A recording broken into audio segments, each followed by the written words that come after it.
राधे राधे मित्रों, हिरण्यकश्यप का वध करने के पश्चात भगवान नरसिंह के क्रोध को कैसे शांत किया गया, उनके और प्रहलाद के बीच क्या बातचीत हुई, इसका वर्णन श्री भागवत चरित के तृतीयाह के अध्याय 19 में दिया गया है, जो हम आज आपके लिए यहाँ पर लेकर आए हैं। तो चलिए शुरू करते हैं।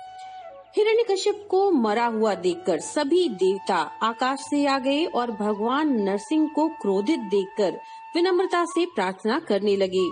ब्रह्मा जी ने कहा, हे प्रभु, आप ही संसार की रचना, पालन और अंत में संहार करते हैं। शिव जी ने कहा, हे केशव, अब क्रोध की क्या आवश्यकता, अब आप क्रोध छोड़कर प्रहलाद पर कृपा कीजिए, क्योंकि अब तो पापी दैत्य मर गया है। इंद्र ने कहा, हे हरे, इस असुर ने हम लोगों को कभी यज्ञ में भाग नहीं दिया, इसने हमसे ना करने योग्य काम कराया और सदैव अपमान किया। हे कृपा के सागर, आपने इस असुर को मारकर अत्यंत दुखी देवताओं का दुख दूर कर दिया है। इसी प्रकार से सभी ने उन्हें मनाने का प्रयास किया। सभी विनती करने लगे। ब्रह्मा, शिव, इंद्र जब वहाँ से हटते तो बाकी के देवता आ जाते। फिर ऋषि, मुनि, मनु, पितर, सिद्ध, चारण, विद्याधर, नाग, प्रजापति, यक्ष, भूत, वेताल, किन्नरों सभी ने जाकर के भगवान की स्तुति की। इसके पश्चात अप्सराएं, देवता, उपदेवता और भगवान के नंद आदि सेवक भी डरते डरते वहाँ पर जाकर विनती करने लगे। सभी देवता डर के मारे भगवान के समीप न जाकर दूर से ही दंडवत प्रणाम करते थे। सभी एक दूसरे को आगे चलने के लिए कहते और दूर से ही संकेत द्वारा परस्पर कानाफूसी करते। सभी देवताओं को इस प्रकार से डरा हुआ देखकर लक्ष्मी जी ने कहा, आप लोग क्यों घबरा रहे हैं, मैं अभी भगवान को वश में करती हूँ। इतना कहकर 16 श्रृंगार किए हुए भली भांति सज धज कर नूपुरों की मधुर ध्वनि करती हुई लक्ष्मी जी भगवान की ओर बढ़ी। उन्हें आते देखकर नरसिंह भगवान ने एक जोर की दहाड़ मारी।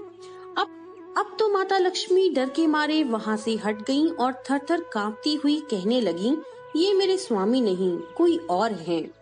तब ब्रह्मा जी ने प्रहलाद को बुलाया और कहा, हे बेटा, भगवान इस समय क्रोध में हैं, उनसे तो लक्ष्मी जी भी डर गईं।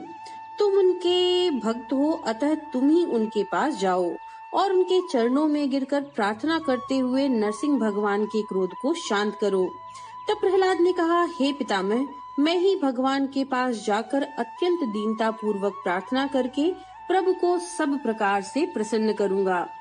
समस्त जगत के स्वामी और भक्तों की प्रतिज्ञा पूरी करने वाले श्री हरि के पास प्रहलाद हाथ जोड़े हुए धीरे धीरे चले गए और दंड की भांति पृथ्वी पर लौटकर उनके चरणों पर लिपट गए। प्रहलाद को देखते ही भगवान का हृदय करुणा से भर आया और उन्होंने तत्काल उन्हें उठा लिया। बालक के कपोलों को हाथ से पकड़कर बड़े स्नेह से बार बार उनका मुख चूमने लगे। सर सूंघते हुए अपने हृदय से लिपटाकर उनके सर पर अपना निर्भय करने वाला वरद हाथ फेरने लगे। भगवान नरसिंह का हाथ का स्पर्श पाते ही प्रहलाद की आंखों से प्रेम के आंसू बहने लगे और वे गदगद वाणी से भगवान की स्तुति करने लगे।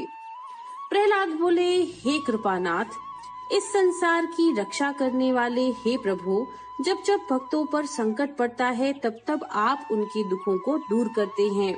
जब सतोगुण संपन्न समस्त देवता ब्रह्मा, शिव और सनक आदि ऋषि आपको प्रसन्न करने के लिए आपका गुणगान तथा ध्यान करते हैं, फिर भी कोई आपका रहस्य नहीं जान सका, तब हम अत्यंत निर्दयी, नीच और पापी कहे जाने वाले राक्षस भला कैसे जान सकते हैं।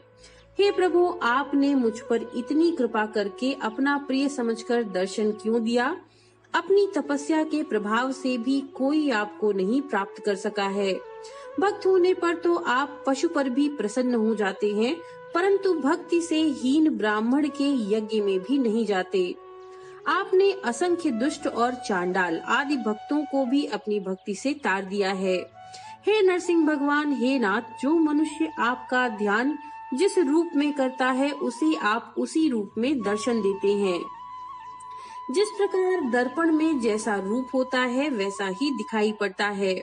आपने इस खंबे से ही प्रकट होकर मेरा कष्ट दूर किया है। आपने अपने भक्तों का दुख दूर करने के लिए सदैव कच्छप और मत्स्य आदि वेश बनाए हैं। जिसने आपको शत्रु समझकर ध्यान किया, उसे आपने शत्रु बनकर मारा है। आपने राक्षसों को मारकर मुक्ति दी और देवताओं के दुख को दूर किया है।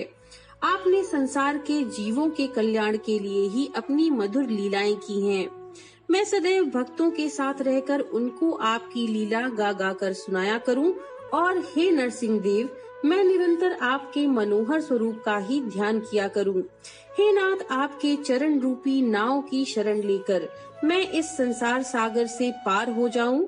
आपके चरण संसार के जीवों को सब प्रकार सुख देने वाले हैं। संसार में यह जीव आपको भूल जाने के कारण ही भटक रहा है और माया के जाल में फंसकर गुणों में ही उलझ गया है। अज्ञान ने ही इस जीव को 84 लाख योनियों में डाल रखा है, मुक्त नहीं हो पा रहा। हे नरहरे, आप ही मेरे एकमात्र सहायक हैं। आपकी बुद्धि में उत्तम, मध्यम और अत्यंत नीच का भेदभाव नहीं है। आपकी दृष्टि में इस चराचर संसार के सभी प्राणी एक समान हैं। यह मृत्यु रूपी महाभयंकर सर्प काट खाना चाहता है और ये काम, क्रोध, मद, लोभ, मोह रूपी काले नाग डस रहे हैं। हे प्रभु, इनसे हमारी रक्षा कीजिए। हे नरहरे, यह मेरा मन अत्यंत चंचल है, चारों ओर दौड़ता रहता है। यह समस्त पापों को नष्ट करने वाली आपकी पवित्र कथा भी सुनना नहीं चाहता। हे नाथ, हम सब प्रकार से दीन, दुखी, अज्ञानी और निर्धन हैं। हमारी डूबती हुई जीवन नौका को पार लगा दीजिए। हे स्वामिन, आपकी माया बड़ी अपार है। हम जैसे निंदित कामी असुर आपको कैसे प्राप्त कर सकते हैं? आप तो सब कुछ जानने वाले और सर्वत्र व्याप्त रहने वाले हैं। वेद शास्त्र सभी आपको नेति नेति कहकर थक गए, परंतु आपका स्वरूप नहीं जान सके। हे कृपानाथ, जब जब भक्तों पर संकट पड़ा है, तब तब आपने उसे दूर किया है। प्रहलाद ने कहा, हे नाथ, अब मैं धन्य हो गया। आपके पवित्र चरण कमलों का स्पर्श पाकर मेरे समस्त दुख नष्ट हो गए। हे प्रभु, आप तो सबके हृदय की बात जानने वाले हैं। मैं आपकी स्तुति कैसे करूं? हे स्वामिन, इस संसार में जीव दुखी होकर भटक रहे हैं, आप उनका उद्धार कीजिए। प्रहलाद की प्रार्थना सुनकर भगवान नरसिंह अत्यंत प्रसन्न हो गए और बार बार प्यार करते हुए मधुर वाणी में कहने लगे, हे वत्स प्रहलाद, मैं तुम्हारे ऊपर अत्यंत प्रसन्न हूँ। तुम अपनी इच्छानुसार वरदान मांग लो। मैं तुम्हारी ही मनोकामना पूरी करने के लिए आया हूँ। ये सुनकर के प्रहलाद ने कहा, हे भगवान, वरदान का लालच मत दीजिए। मुझे तो सांसारिक विषयों से दूर रखकर आप अपना बना लीजिए। मैं विषय सुख का वरदान नहीं चाहता। आप कृपा करके मेरे हृदय में निरंतर निवास करें और मेरे मन में विषयों के लिए कभी इच्छा ही ना उठे। भगवान ने हंसते हुए कहा, यद्यपि मेरे भक्त विषय सुख नहीं चाहते, वे तो सदैव मेरी भक्ति करते हुए मेरा ही ध्यान स्मरण करते रहते हैं। फिर भी तुम संसार में रहकर इस पूरे मनवंतर तक सभी सुख भोगो और सदा मेरी कथा सुनते हुए मेरा ही ध्यान करते रहो। सुख भोग कर अपना पुण्य समाप्त करो, यज्ञ आदि पवित्र कार्य करके दुखों को भी नष्ट कर दो। इस प्रकार पुण्य और पाप से रहित होकर पुनः मेरे परम पद को प्राप्त करो।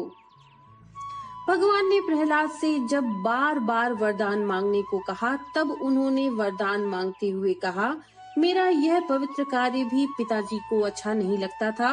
वे तो सदैव आपकी निंदा में रहते थे, आपके भक्तों को भली भांति पीड़ित करते थे। हे प्रभु, मेरे पिताजी ने तो आपका पग पग पर अपमान किया। इन दैत्यों के राजा मेरे पिता ने तो कभी भी क्षमा न किए जा सकने वाले अत्यंत गंभीर अपराध किए हैं। हे नाथ, यद्यपि आपने उनके समस्त पापों को अपनी कृपा दृष्टि से हर लिया है, फिर भी उन्हें क्षमा कर दीजिए। भगवान नरसिंह ने कहा, हे पुत्र, तुम्हारे माता पिता और वंश वाले तो तर ही गए, तुम्हारी 21 पीढ़ियां भी पवित्र होकर मुक्त हो गयीं। तुम्हारे समान जिनके पुत्र हों, वह नरक में कैसे जा सकते हैं? तुम्हारे पुण्य के प्रभाव से तुम्हारे पिता को परम पद मिल गया है। अतः तुम जाकर उनका अंतिम संस्कार करो और मेरा सतत स्मरण करते हुए मेरी सेवा पूजा करो। भगवान की आज्ञा अनुसार प्रहलाद ने अपने पिता का अंत्येष्टि संस्कार करवाया। तब मुनियों ने उनका अभिषेक करके राजा बना दिया। ब्रह्मा ने प्रार्थना करते हुए भगवान से कहा, हे प्रभु, आपने बड़ा सुंदर काम किया है। यह राक्षस का वध करके आपने प्रहलाद तथा समस्त देवताओं को सुखी कर दिया। ये सुनकर भगवान नरहरि ने ब्रह्मा जी से हंसकर कहा, ये बीज तो आपका ही बोया हुआ है, इसके कारण भी आप ही हैं। आपने ही बाबा ब्रह्मा जी इसको ऐसा विकट वरदान दिया था। अब कभी भी दुष्ट राक्षसों को ऐसा वरदान मत दीजिएगा। सांप तो अमृत पीने पर भी विषी उगलते हैं। इस प्रकार सबको समझाकर भगवान नरसिंह अंतर्ध्यान हो गए। तब प्रहलाद ने देवता और ऋषियों को बड़े सम्मान के साथ विदा किया। तो ये था भक्त प्रहलाद और भगवान नरसिंह देव के मध्य का वार्तालाप। हम आशा करते हैं ये कथा आपके लिए रुचिकर हो।